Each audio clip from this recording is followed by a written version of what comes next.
This is an intro. Intro. Hustle and Float Chart with your boy, My boy, Matt Wolf and Joe Fair. hey. What's up, everyone? It's that time again. It is that time. What time is it? To record an intro for record. a podcast.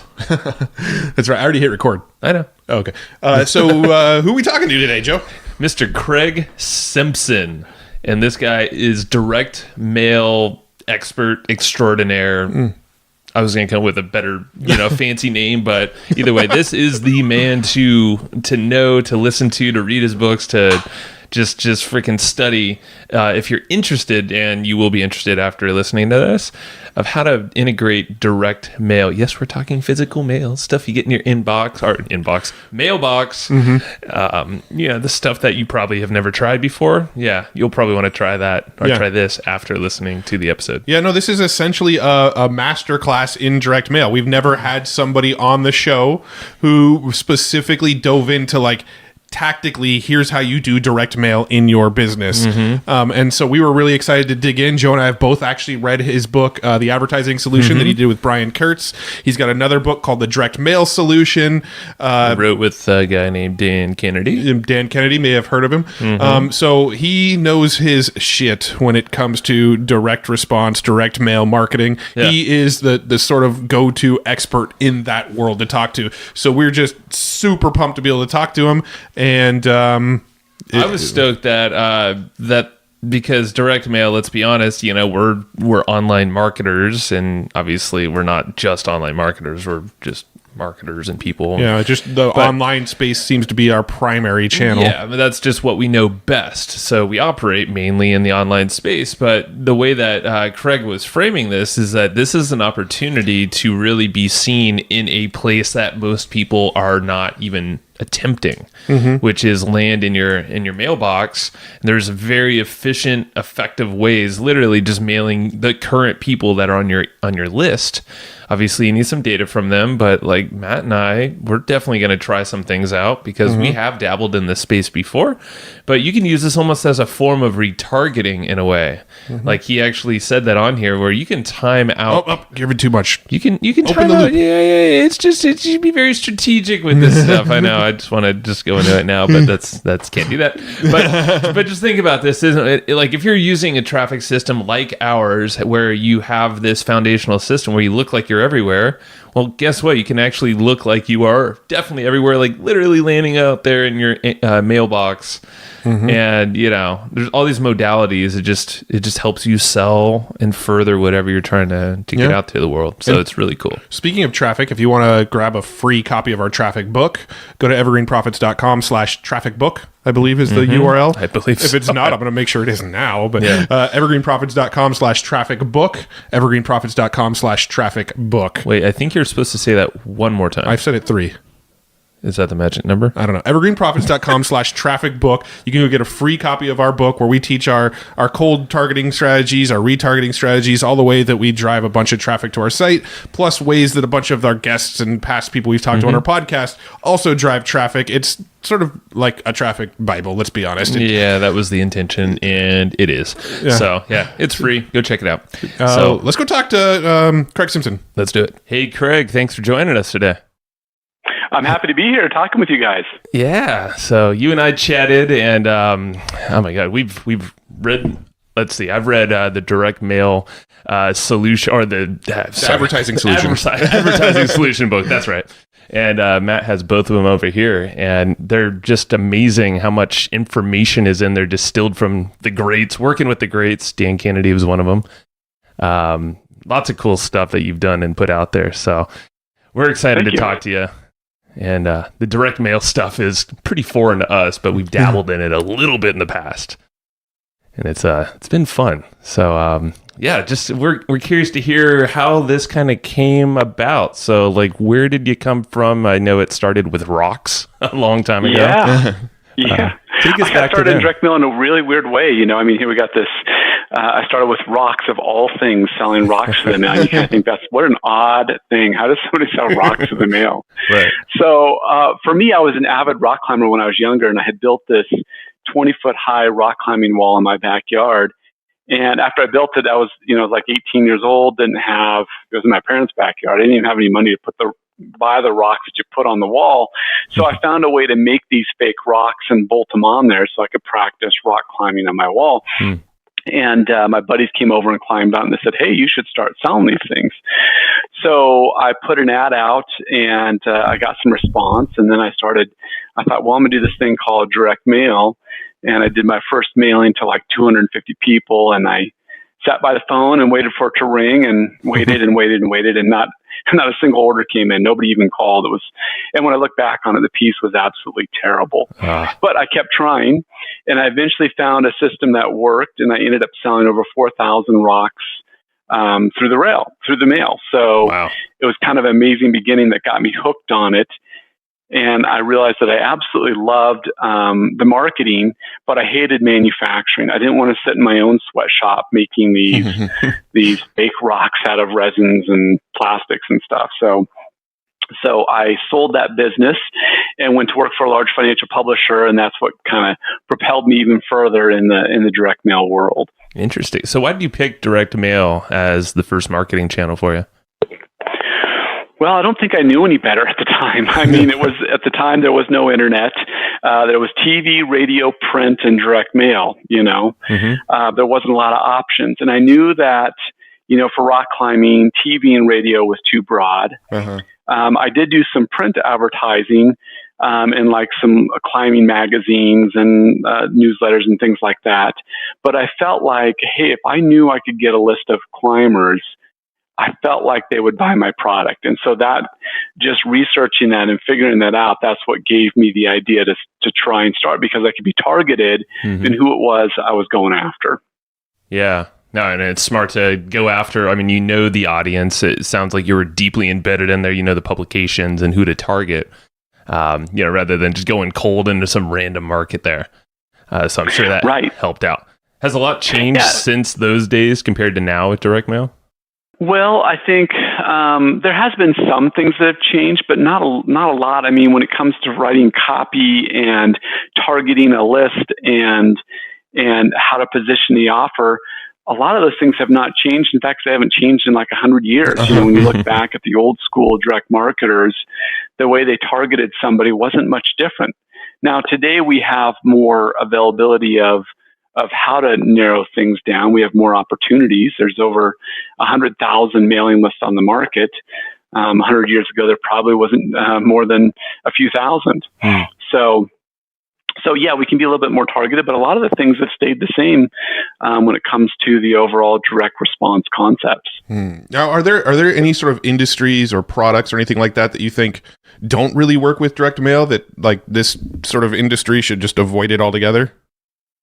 I think what it really comes down to is the price point of what you're selling. If you're selling a $29 book to cold prospects, you're probably not going to recoup your cost using direct marketing or direct mail marketing. If you're selling something that's higher price, say over $100, then it's a very viable medium.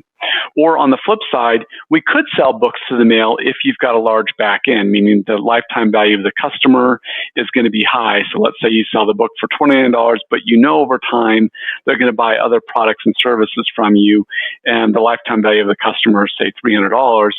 Well, then it makes sense. So what it comes down to is the value of the clients that you bring in. Is it going to be high enough to offset that upfront cost of printing and postage and those kinds of things?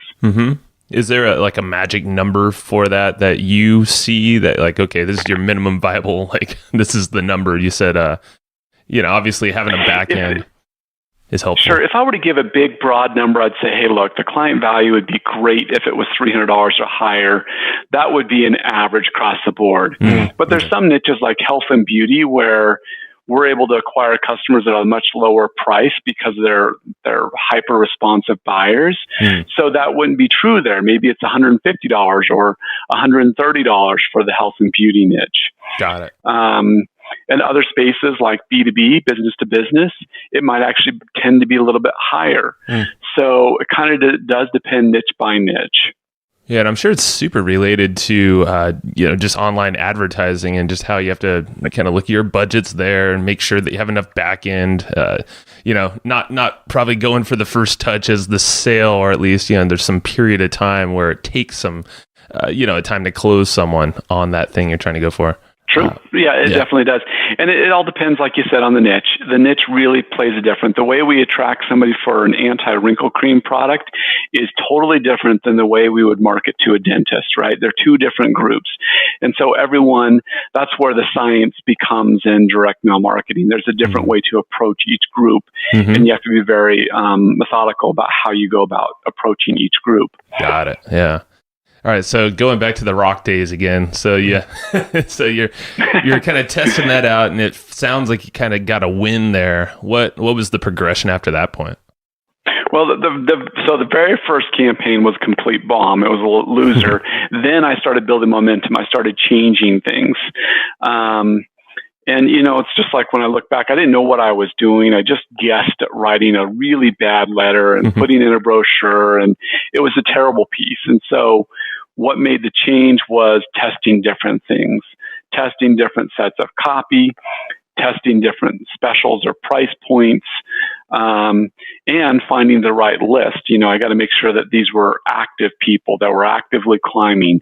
They weren't people who had responded to something 4 years ago, but they had just purchased something recently that makes them an active buyer.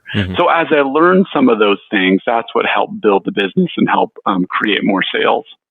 Got it. Yeah, no, that makes sense. Yeah, I think with my impression of direct mail, so we've done a little bit of direct mail, but it's been very minimal. We have we used to collect customer addresses when people check out on our page, and we just kind of had a database of these addresses. So we would actually mail our past customers' offers. We were never mailing to like thousands of people at a time. We were mailing to a few hundred people at a time.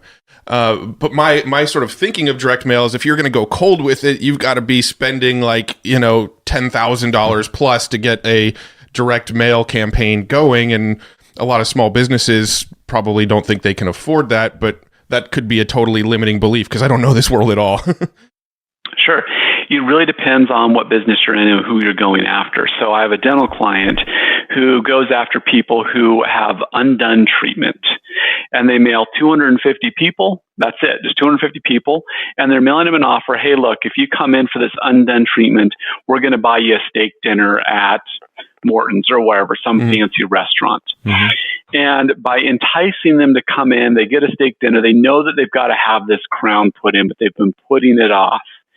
You'd be shocked at how many come back because of they're motivated. So we spend $100 on them, but the customer comes in and maybe spends thousands. So is mailing 250 pieces worth it? You bet. How much does it cost them? A few $100s. But yet they're able to bring back customers who need high dollar treatment and make it very much worth it. So you really have to look at your list and what your offer is to determine whether or not it's worth it or not. Now, if you're going to cold prospects, people who have not heard of you, that's a different animal.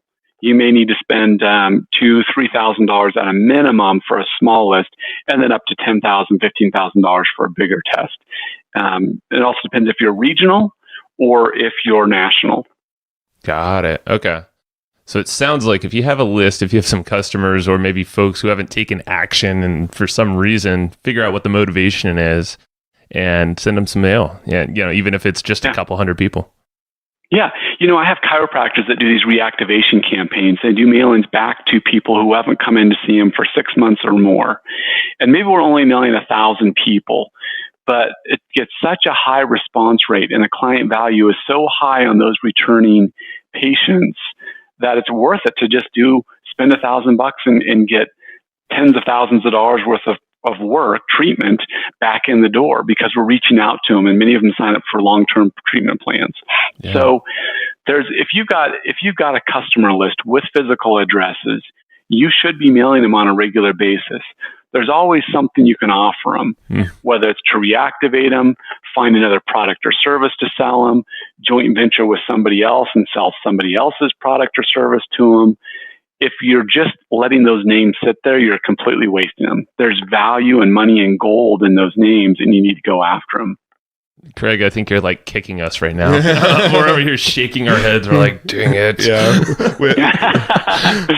I mean, it's been tough because, you know, we're very much in the digital marketing space, and we're so used to like instant feedback on our stuff, right? Like direct response to us is like, I put something out there and 10 minutes later, I know if it's starting to work or not, which is why I think in my brain, I've had such a struggle with the concept of direct mail. Cause, you know, obviously you mail it, it takes a few days to get to them, and then it would take a few more days to see if there's any sort of response rate.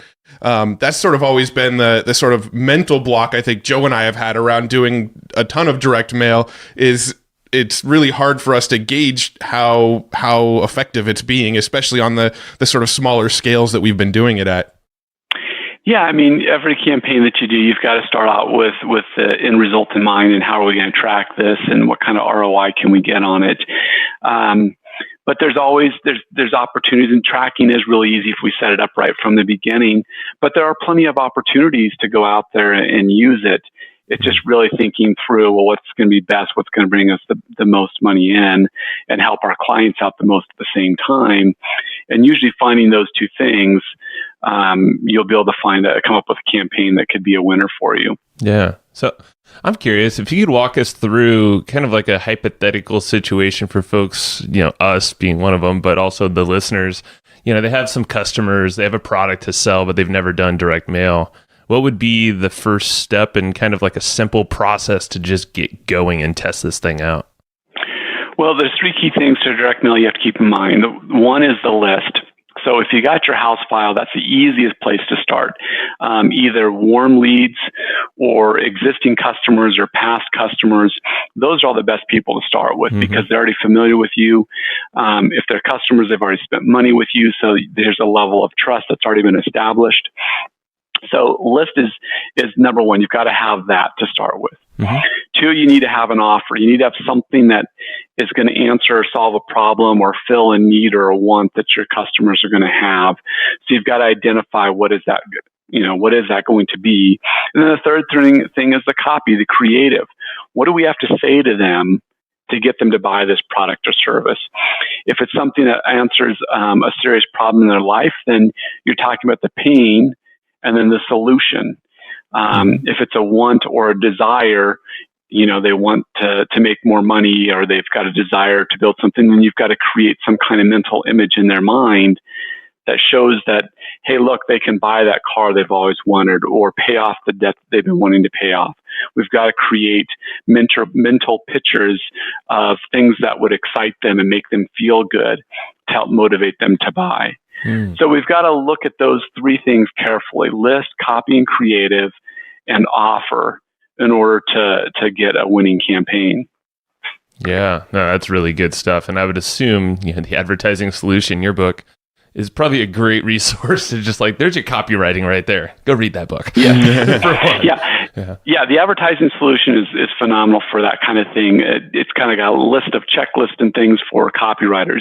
My other book, The Direct Mail Solution, gives you the details on how to set up a direct mail campaign from scratch. Cool. Okay. So yeah, pick up both of those then. If you're thinking about doing this, you should. Now, just to extrapolate on what Joe was asking, let's say we sent to some warm leads and it was a fairly effective thing, and we think, okay, let's test this to some colder audiences. What would the steps be there? Because obviously we've got to find a list. How would we find the list to mail to, and what sort of variations, and how would you tack on to what just worked? Yeah, great. So how do we find a list of prospects that are going to be responsive? Well, the idea is to find prospects that look like your best customers. So customers that have already bought the product or service that you're selling. So you want to find out everything you can about them. What is their age, their income, their hobbies, their interests, their desires? What is it that makes them unique and different? You take that set of information and you go to a list broker. And a list broker is somebody who represents all the mailing lists on the market. And they can all get the same list and they're going to pay the same price. It's kind of like a real estate broker. Real estate broker can show you any property on the market, and then they can facilitate you buying that property, and they get paid a commission from the seller of the house. That's the way the list business works. A broker will go out, research lists for you. If you rent that list, you're going to pay a fee, but they get their commission based off the person who's the owner of the list, who's the one renting it to you. So they're a free service essentially to you. It's not costing you any extra to use them. Interesting. So find a list broker and then tell them who your clients are, what they look like, and you want to find prospects that look just like them. Now, some keys are you want the prospects to be recent buyers of similar products and services. So let's say you're selling golf clubs. Well, you're going to want to find people who have recently bought some kind of golf training video, golf apparel, golf shoes, something that's in the same category, and they've purchased it recently. And by finding those people, you've got active buyers of similar products and services, and those will be the best chance, give you the best chance for success in your campaign. So finding those customers that look like those prospects that look like your customers and are recent buyers. Those are two big key things to find when finding a mailing list. Got it. That's cool. I know there's resources out there, and I'm totally blanking on the website. Well, there's one called like SDRS or something like that. Close. Very close. SRDS. That's it. SRDS. So and you can subscribe to it, and it costs a lot of money to do it. But if you're just looking for a couple lists, you're better off just going with a broker. Okay. Now, there's some niches where you can't get buyers of specific products or services. Maybe you're in a weird niche, and there's not people who actually buy similar products and services. In that case, you have to go with what's called a compiled list, which is made up of a group of people who have similar characteristics, all based on a certain category. So let's say you were going after somebody who gets migraines. Well, you could find a compiled list of people who have filled out surveys saying they get migraines. It's tough to find buyer list of migraine products because there's not a lot of them out there. But you can find people who have that ailment, or people who have heart conditions, or people who have dentures, those kinds of things. Yeah. And I know there's a site that, man, I have it written down at home, but where you can run your buyers through it, and it essentially compares it. Yeah, Tower Data. That's it. And I'm assuming, have you ever used that for kind of discovering, okay, what are these publications that these folks are interested in, similar things, interests? It seems like it extracts a lot of data you can use for this specific thing here with the broker. Yeah, I've used services just like them. I haven't used actually Tower Data, but I've got a bunch of others that I have built models with and modeled customers to find out the exact characteristics. Yeah. So yes, there's lots of different services like that out there. Right on. Cool. Okay. So don't fret if you don't know all the cool stuff that they're interested in. There's other resources for that. That's right. Yeah. I mean, you can even pull demographic data just from, Google Analytics and your Facebook Insights. And I mean, there's all sorts of places to pull good, like pretty decent data for free. Mm-hmm. Yeah. That's interesting. That's right. So what, okay, that's what is like an obvious flop? Like if someone were to just go to direct mail and try this thing out, and maybe they follow your directions, like have you seen like a common mistake that people make, or expensive, stupid? Here's the most common one. Is people want to mail postcards because they're cheap, they're easy, and they think, oh, they're short, people read them. Yeah. The problem is they get very little attention in the mailbox. Everyone knows a postcard's an ad. And so there's no way to engage the customer. There's no way to surprise them. There's no way to entice them. It's a quick glance and it's into the recycle bin or trash. I can't count the number of companies I've talked to who call me up and say, direct mail doesn't work. I tried mailing these postcards to 300,000 people and I didn't get any response. And it's like, it's the wrong format. Now, when do I like postcards? I like them for follow-up mailings where we're reminding people. We send out a sales letter, and then we follow up with a postcard saying, hey, Bob, I sent you this letter last week. I haven't heard back from you. I like them for that. The other time I like postcards is for Every Door Direct Mail, which is a special program from the post office, and it works well for regional retail businesses. So if you're a pizza parlor, dry cleaner, those type of businesses where you're mailing to neighborhoods around your local shop, then I like them for that. Is that like those are like zip codes and whatnot, right? Yeah, you can basically drive down the street and you say, hey, I like this neighborhood, and you can write down the address. And you can go to the post office, and they will let you mail everyone in that neighborhood that's on that carrier route for like 17 cents a piece or 17 and a half cents per piece. So it's really inexpensive for postage, and you got to pay for the printing on top of that. But printing is very inexpensive for this kind of a thing. Got it. So you could go pick the 5 most affluent neighborhoods in your area and mail to them using this every door direct mail. Got it. That's actually how I found this gym that I used to go to, but now, basically we re-met friends in this neighborhood. One of the very first pieces of mailings we got, we're like, hey, I know that person that went to my my college. We should reconnect with them and go to their gym. And what do you know?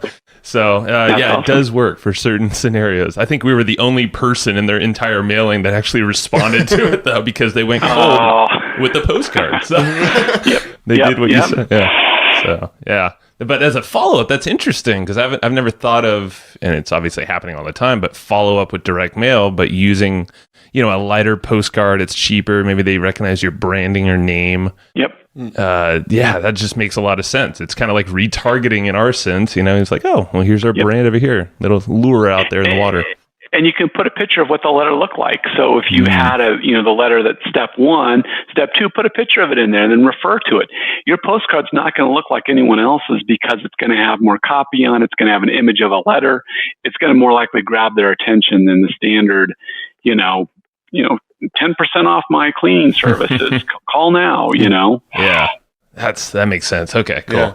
So then, as far as what letters people should send as like the first letter that's going out either to a customer or to cold, what should that look like? We have some notes here about like what type of stamp and whether you should handwrite versus print and things like that. Like what sort of advice do you have on getting that first piece out, and what should it look like?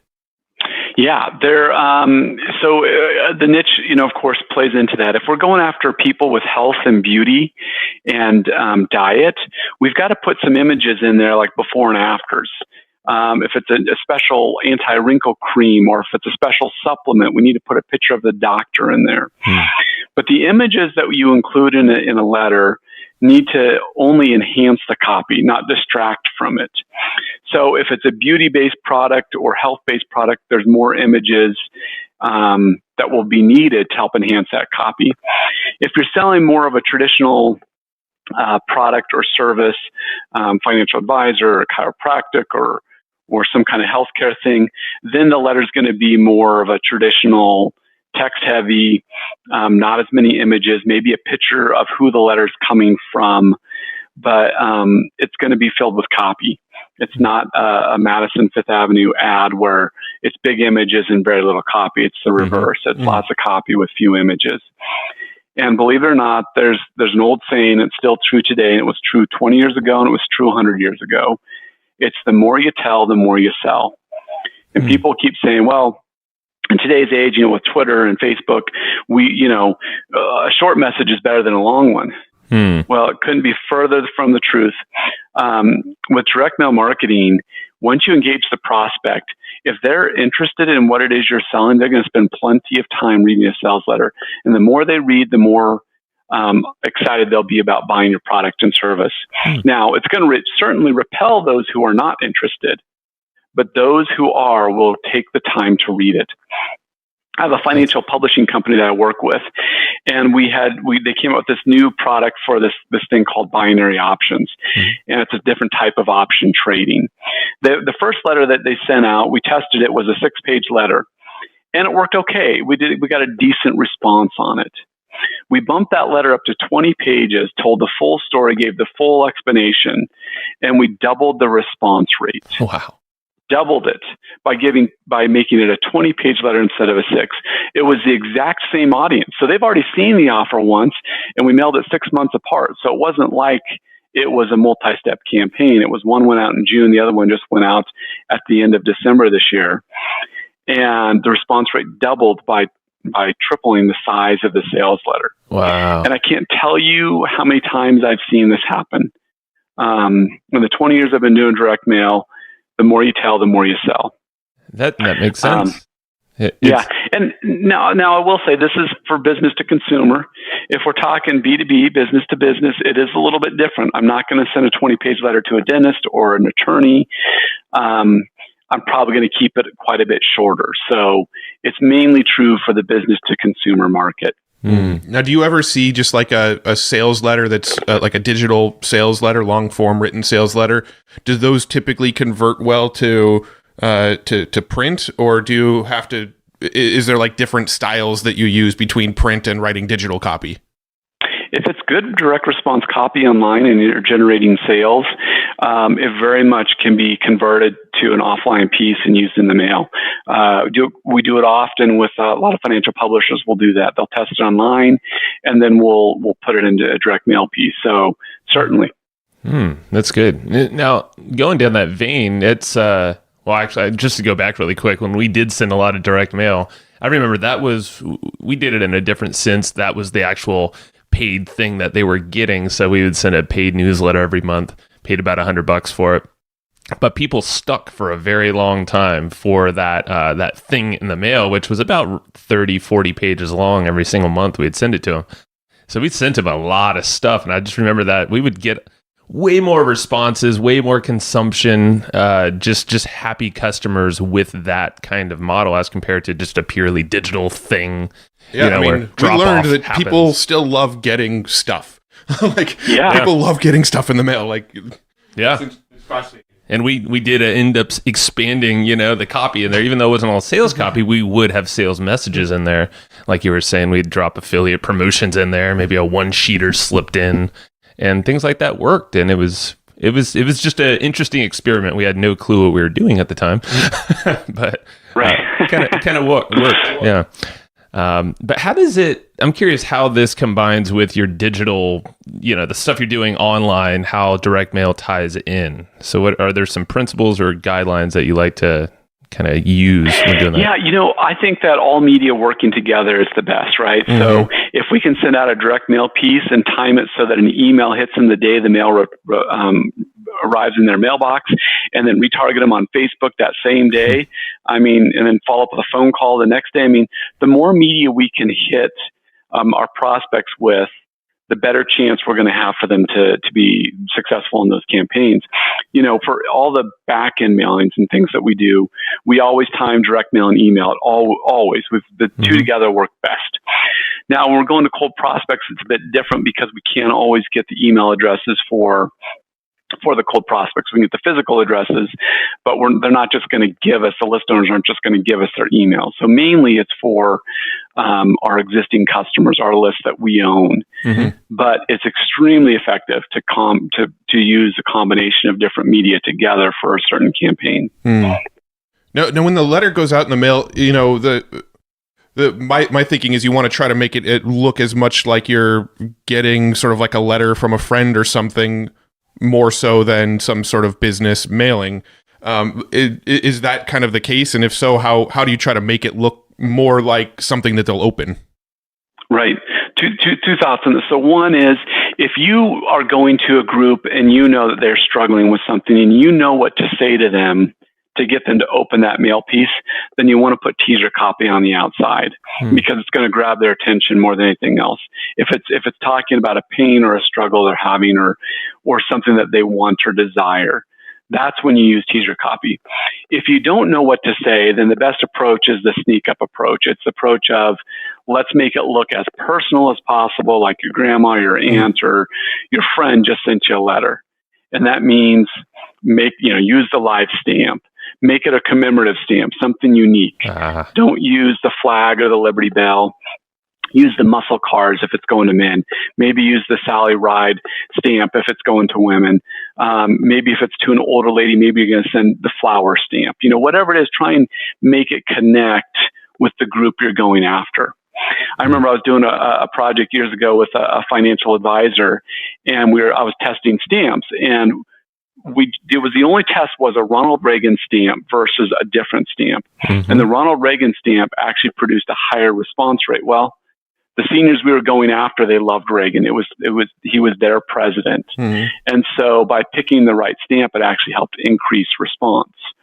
So believe it or not, little details like that make a big deal in the overall response. Oh, that's so fascinating. Like it's all these little subtle, almost like NLP persuasion things. It's like, hey, I know you.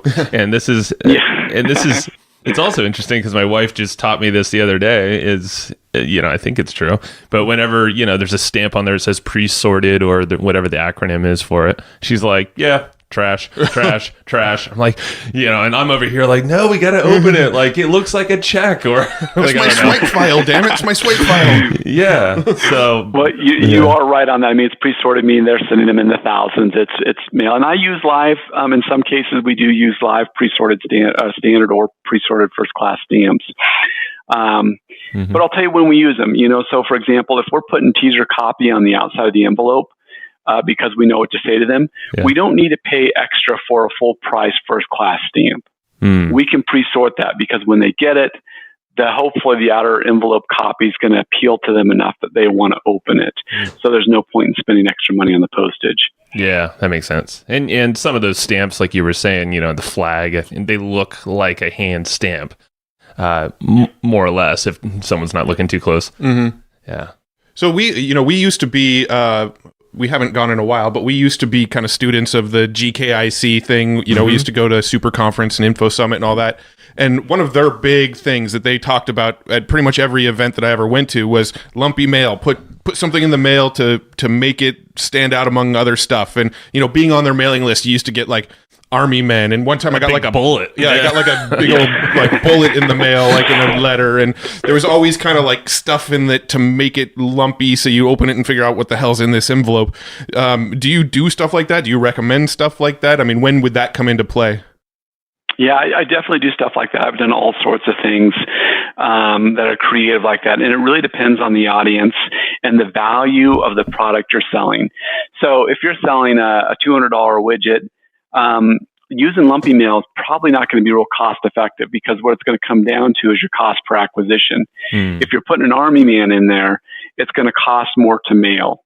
And so maybe it's going to increase your orders, but the extra cost may offset that significantly. So you've really got to weigh out, is it worth spending more money? How many more orders do I have to get to make it worth paying for this extra postage, this extra piece that I've got to insert? The best place I see using lumpy mail is in B2B, where usually the client values in business to business are significantly higher, so you can spend more money to acquire them, and it's worth doing some kind of lumpy object. Or if you're going to your existing customers and you've got kind of a special offer for something that's a higher priced, item, maybe it's a $995 product, or maybe it's $5,000 or something that costs more, and you really want to get their attention, then that's another good time to use lumpy mail. But I don't find it profitable for selling lower priced widgets and services. It just doesn't pay in those cases. Yeah, no, that makes sense. And it's interesting. You still don't see a lot of folks using it. And I know Dan Kennedy and I'm sure you've also said, like, this stuff works in the right scenarios. But yeah, very rarely do you see it actually used, or at least I don't personally. So it's probably a great opportunity out there still. Yeah, and I just did a campaign just a little bit ago where we mailed out, I ordered 250 alarm clocks from Walmart. And it's the kind of alarm clocks that have the bells on the top, like the old school ones. Yeah. And I mailed it out with a letter for one of my clients. And the thing was, time is running out, right? I mean, it got a great response rate. So being creative and doing lumpy stuff is super fun, but you got to have the right product to make it happen. What's the most expensive lumpy mail that you've done before? Item that you put in there? Actually, probably is alarm clocks, because they were like $5 a piece, and then we sent them out priority mail, so it was expensive. I have done FedEx before. Dan Kennedy and I worked on a program for bankers, and we're going to CEOs of big banks, and so we had to FedEx them a letter, and that was expensive because the price of FedEx wasn't cheap. So, but we got a huge response on it. It was phenomenal. So, it all depends on who you're going to and what they're willing to spend. And that makes sense with FedEx. I mean, because you're probably getting past the gatekeeper with a FedEx box or some kind of package, because they're like, oh, this looks important. Who doesn't open a package when they get it? I mean, there's definitely envelopes that come that I don't open sometimes, but there's never been a package that comes and I'm like, I don't care what's in this and throw it away. Exactly. Yeah, and Amazon's been great for lumpy mail because you can make it look just like you get, like an Amazon box or an Amazon package that you're getting in the mail. People are getting stuff all the time. So when they get it, they assume it's something they ordered, and they rip it open, and there's your lumpy object in your letter, and it will grab their attention. Interesting. I love it. Yeah, you could totally leverage Amazon. Never thought about that. So I want to duplicate their box and try something mailing one of the Amazon box, but I'm afraid I'd get caught and get in trouble. That's what I was. But I think that would work really well. I was just going there. I was like, I know they have their special tape. Maybe you can create like a tape, something that looks similar, maybe just the colors. You can replicate it that way. Yeah. You can send it from Amazon.com. Amazon. Hey, you guys try it out and tell me if it works. You don't want to be associated with that. If I get a call from jail, I'll know that it didn't work. Yeah. Well, only if you agree to bail us out, then we're good. There you go. Okay, I'll bail you out. Deal. Oh, that's funny. I need to spend my time in jail writing letters to my kids, though. That's right. Right now. That's funny. Yeah. I'm just wondering if there's because we're just not in this right. There's a lot here that we could just kind of use as an MVP process for us to start sending some direct mail. Matt, did you have anything specific? I kind of wanted to touch on those books. Well, there's one last question on. So we have a bunch of bullets up on our screen here that from our pre-research, and one of the bullets here says how to increase lifetime customer value 5-fold in 18 months. Is that something that you can go into and tell us? Yeah. Here's the biggest mistake businesses make, and it's one we've already talked about. It's people do not follow up with their existing customers. There's this thing where they just want to keep attracting new ones over and over again. And what I try and get my clients to do is put all their customers on what I call a customer retention path.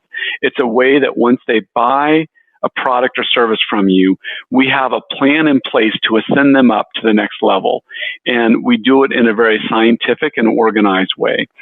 So, for example, one of my financial publishers, when someone would come in and buy a course from them, over the next 17 weeks, we'd have a plan in place of the marketing that we're going to do to get them to buy other products and services.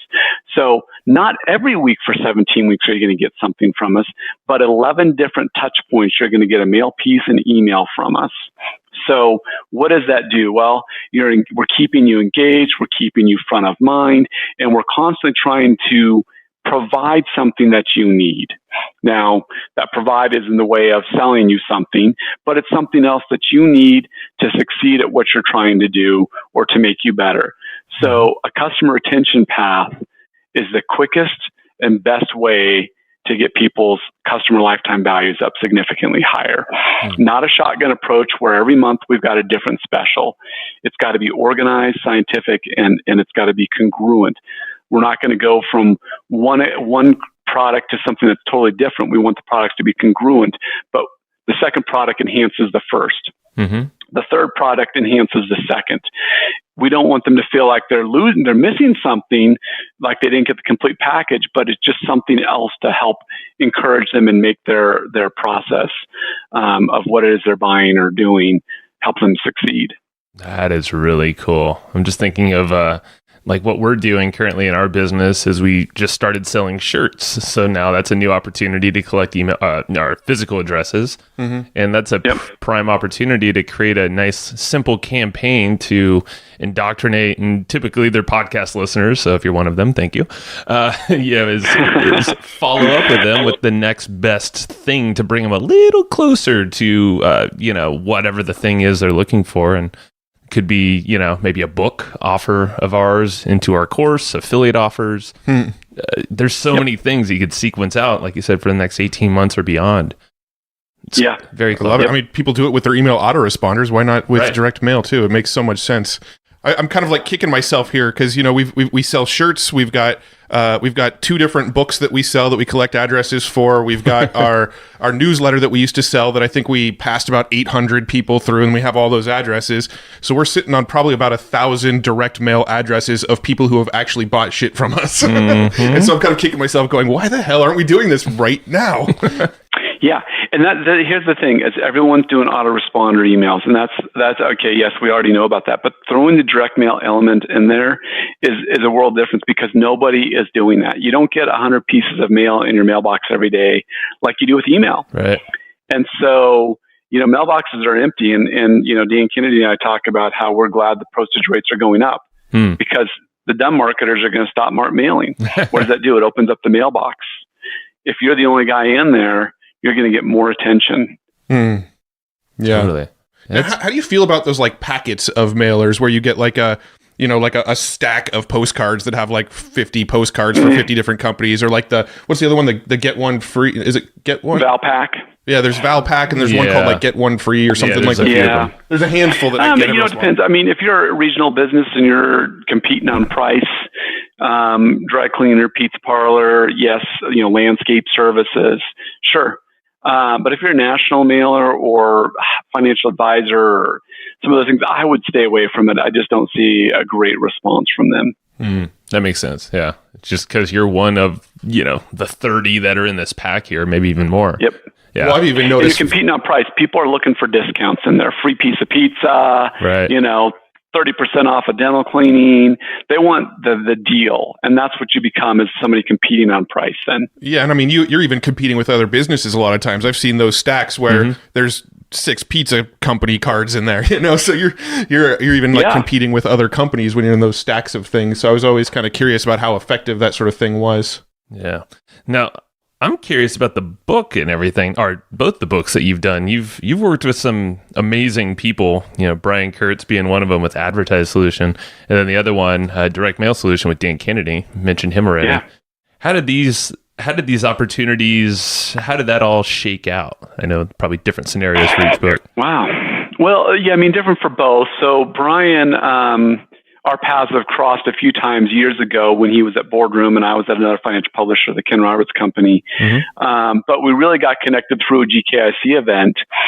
And what I loved about Brian is he loved the legends like I do. Like, I studied all the old, all the old guys that did this years ago, the Robert Colliers and David Ogilvy's and John Caples, because that's the foundation for direct response marketing.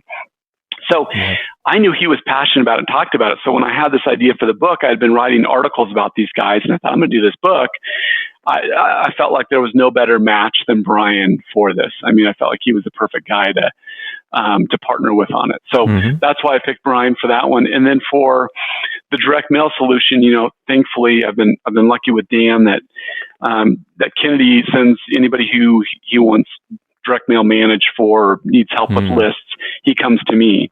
And so we have this relationship where I was working with him on a lot of different projects. Yeah. And I told Dan, I said, hey, I want to write this book. Would you be willing to partner with me on it? And he said, yes. So, I was real fortunate that he was willing to jump in and write a few chapters in that book too. Wow. Yeah. Yeah. The thing I love about the advertising solution is it's kind of, there's a whole bunch of amazing copywriters who have written a whole bunch of amazing publications on, their philosophies and strategies that have worked for them over the years. And that book kind of wraps them all up for you. And some of those older books are a little bit dense, not the easiest books in the world to read. Breakthrough Advertising is one of those that is a little bit tougher of a book to get through. But the book that you guys did, the Advertising Solution, makes a lot of it feel more manageable and accessible. 100%. Yeah, I mean, we really wanted to distill down the wisdom from all these guys. And I've only picked 6, but I mean, I could have done, 20, but at some point we had to cut it off. But there was so much great information from these guys that no one's going to go read the old Claude Hopkins books or the Robert Collier books. So I was like, this is good stuff that people need to know. It's what we're doing online today and offline today. It's the same premise. You're getting in the mind of the prospect and you're figuring out what you need to say to get them to buy your product or service. It was the same then as it is today, the same general thought process and how we sell. Yeah. And so that's why I really felt like we needed to get this book out. Yeah, and it's great, even if you don't think you're, for the listeners thinking, no, it's copywriting book. No, it's persuasion. It's how you should. It's just communication, effective communication, and it's definitely a must-have for any marketer out there, entrepreneur. Now, I'm curious about what you're doing now that you've made this progression. You've had these books out. What's the exciting stuff that you're working on yourself? Well, so my business is I'm a direct mail consultant, and so we manage direct mail campaigns for a variety of clients and all sorts of different niches. And I love it. I don't know why, but I really enjoy doing this. I've been doing it for 20 years, but I like putting together the campaigns. I like coming up with the right lists and the creative and putting things together from A to Z. And we send out about 300 different direct mail campaigns every year. So that's 300 different sets of list orders, 300 different print jobs, 300 different mailings, and it's high volume. Some of it may be 250 pieces for a dentist, and others may be hundreds of thousands of pieces for a financial publisher. It's everything in between. So I like the variety, and that's just really what I enjoy doing. I love it. Now, are you writing copy for all of this too, or do you have like a team of copywriters? Because 300 pieces of copy sounds pretty intense. Yes. So I'm not a copywriter. I'm really great at editing copy and giving feedback. I have a very distinct and clear direction I know that we need to go just from doing thousands of direct mail campaigns. I've got a gut instinct of what we need to do in the copy and where it needs to head, but I'm not the guy to put pen to paper. So I have a bunch of copywriters that I work with, that are all different levels. Depending on the project, it may be an A-list copywriter, it may be a B or C-level writer, depending on what the project is. So I coordinate that for my clients, but I'm not the guy putting pen to paper. It's a perfect position to probably see what's hot and what's working best, and just with experiencing all these different types of things you're doing. And I think that's how we actually got connected. You're doing some work for Kelsey Bratcher and their team. Right. Yeah, doing I think it was in the stem cell space. So it's like filling up an event. And I was just like, geez, if you could do it there, I mean, just imagine direct mail could be used everywhere. Yeah. Yeah, so working with chiropractors, we've put 50,000 people in a seminar room in the last 2 years, just through direct mail. Jeez. And it's not like we have these massive doctors that have, 400 clinics across the United States. These are individual docs, who are hosting seminars on neuropathy or migraines or weight loss or stem cells. And it works. And it's using direct mail. And we're going to the seniors, the people that have a pain that they're struggling with. They wake up in the night thinking about it. And then we have a solution that can help heal them of that pain. So it's a great match. Yeah. No, I mean, I just love the concept, like fill a room with direct mail because let's be honest, in the room, there's a lot of value in there and a lot of opportunity to sell high ticket stuff. So that's right. In that case, I know they're selling tens of thousands of dollars worth of stuff. So it's amazing. So I have a really ridiculous question. Ooh. So is there any way that you can think of to grow a podcast via direct mail? Oh, wow. That's not a selfish question at all. No, not at all. No, it's not. I didn't think it was. I've never been asked that question, first of all, so that's a tough one. I think the way I would do it is you have to build a herd somewhere else. I don't know if I could sell a podcast through the mail, but maybe it's selling some other product or service to get them in the door. Once they're on your list, they become part of your podcast. Yeah. But you've also got to find a way to monetize it and make sure the lifetime value is high enough to warrant doing all those mailings. Yeah, that makes sense. And we can. So I don't think I really answered your question. I think I gave you a 30,000-foot view of maybe an answer. No, you totally answered the question. I think that the smart way is to figure out who our ideal audience for the podcast is, figure out what I can sell them, and then once they've sold them, they're now probably going to be on our email list, and I can promote the podcast to them. I mean, I think that's we have stickers and cheap stuff we could put in there that are just helps the branding of the podcast, follow-ups, things like that. Yep.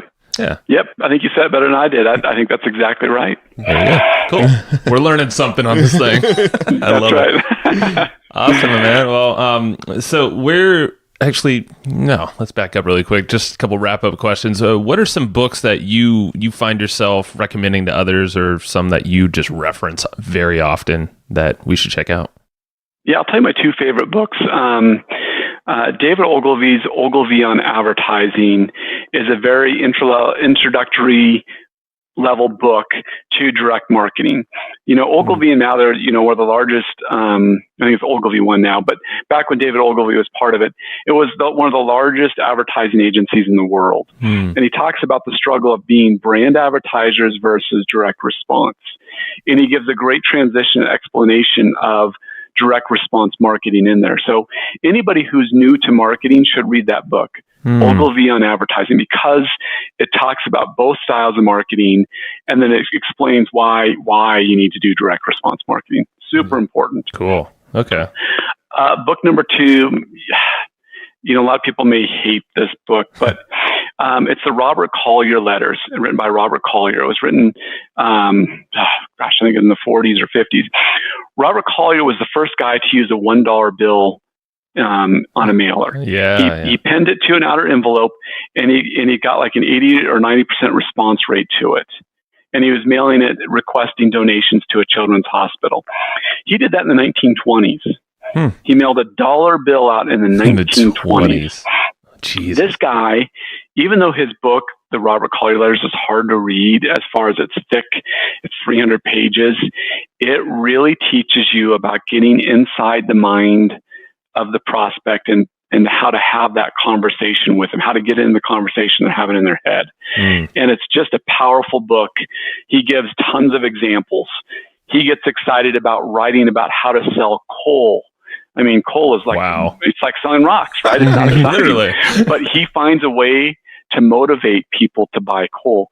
So he was a man ahead of his time, and I think that if you're into marketing and you really want to study the psychology behind it and how to become a better writer too, the Robert Collier Letters is my other big book I'd recommend. Awesome. Matt ironically has both of the books here. Yeah, I just pulled them both off my bookshelf, as you said. Good man. Well, the Ogilvy on Advertising I have read. The Robert Collier Letter book is one of those books that I've bought and has been sitting on my bookshelf, so I look more important, but I actually haven't read it yet. I was going to say, the pages look pretty fresh when he just showed me the book. I was like, Matt? But yeah, Ogilvy on Advertising, I'm just kind of looking at it now. It's so many examples of his ads. It's very visual too. There's examples and stuff, so it's very cool. It's really nice. And it has the famous Rolls-Royce ad in there, which is one of the legendary ads that you have to go through and read and see for yourself. And it's just a great book for even if you're an internet marketer today. It gives you a different view of how to think about prospects and how to go from brand marketing to direct response marketing. At 60 miles an hour, the loudest noise in this new Rolls-Royce comes from the electric clock. That's so cool. Yeah. That's the headline. I like how you read it. Yeah. Well, I found the page right as you were saying it. So this is awesome, Craig. Where should folks go and learn more about you, hire you, read your books, all that stuff? Yeah, so my website is simpson-direct.com, simpson-direct.com. You can go on there. It's got a bunch of information about me. It's got a contact page if you want to contact me. Obviously, I'd love it if everyone went to Amazon and bought my books, the direct mail solution and the advertising solution. I also have tons of free resources for those who buy the book. So feel free to check those out, and you've got information on how to get the resources inside the book. Right on. Yeah, we'll link everything up in the show notes. Definitely go get those books. Worth every cent. Thank you. Yes. 100%. You're welcome. All right, man. Well, thank you very much for your time. It's been an honor. My pleasure. I've totally enjoyed this conversation with you guys today. All right. Have a great one. Okay, you too. All right. Thank you. And I hope you just enjoyed this episode you just listened to. Now, right now, before we sign off, I have a few things I would love for you to do. So the very first thing is to go find our guest on Facebook and tell them that you loved their episode with us. That's going to help them just feel good about themselves, but also it's going to spread the word a little bit more for us. So go find them on Facebook. Everybody's on Facebook. Facebook and go say that you love their episode and maybe one cool thing that you learned there. The second thing is to go to iTunes and subscribe to our podcast. Just look up Hustle and Flowchart and hit the subscribe button. And the very last thing, the third thing, is to leave us a review on iTunes or wherever you're listening to this podcast and help us spread the word more. That's how more people are going to get this awesome knowledge, this cool podcast training, and a whole bunch of other cool free training that we give out at evergreenprofits.com. So that's about it. Go find them on Facebook, go subscribe on iTunes, and leave us a review. You would be amazing if you did that, but you're always amazing. So thanks for listening, and we'll catch you in the next episode.